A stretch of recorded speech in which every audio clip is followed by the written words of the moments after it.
7 astuces pour améliorer vos photographies. Bienvenue sur Derrière la caméra, on est parti! Première astuce, passer en mode manuel. C'est certainement le conseil que vous entendez le plus, mais à juste titre. Surtout quand vous débutez en photographie, vous avez peut-être fait l'acquisition d'un nouveau boîtier et le mode automatique rassure un peu, il vous permet d'arriver assez vite à un résultat correct, mais ça reste le mode auto. Le mode manuel, lui, va vous permettre de ne plus être dépendant du boîtier et de comprendre le fonctionnement de votre appareil photo et surtout celui des paramètres d'exposition qui, je rappelle, est la base, le pilier, les fondations d'un bon photographe.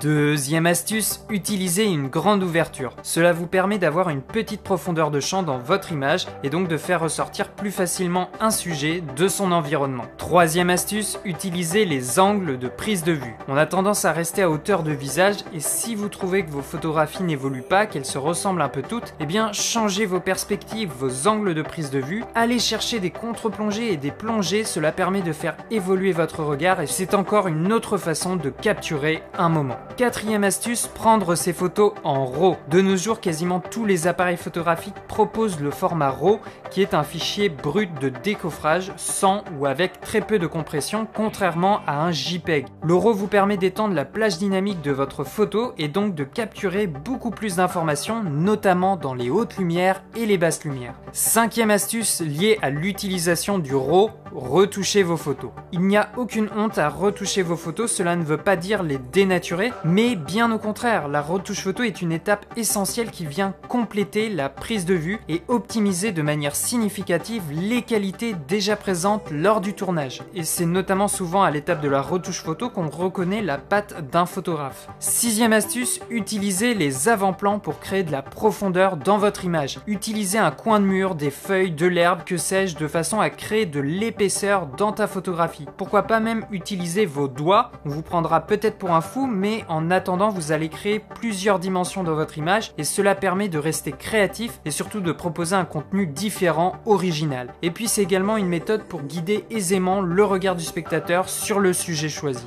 Septième et dernière astuce, utilisez la lumière. Le sens du mot photographie signifie peindre avec la lumière, l'écriture par la lumière. Le capteur de votre appareil photo ne perçoit pas la même intensité lumineuse que votre œil. Il faut surtout pas hésiter à vous déplacer, à déplacer vos sujets plus proches d'une source lumineuse. Vous allez créer des contrastes super intéressants et ça va donner du caractère à votre photographie. Voilà ces 7 astuces que je te conseille pour améliorer tes photographies et si tu appliques chacune d'entre elles, tu vas voir la qualité de tes photos monter en flèche. De nos jours, tout le monde a un smartphone ou un appareil capable de prendre des photos de plus ou moins bonne qualité. Mais n'oublie pas que la photographie, ce n'est pas uniquement du matériel et de la technique, mais c'est avant tout un regard, des nuances et des sensations. Alors si tu veux être différent, alors vas-y, la première erreur, c'est de ne jamais passer à l'action. Voilà, la vidéo est terminée. Si tu apprécies mon contenu, tu peux laisser un petit pouce vers le haut, laisser des commentaires, t'abonner à la chaîne, activer la petite cloche des notifications et pourquoi pas me soutenir sur le Tipeee de la chaîne. Allez, ciao les artistes!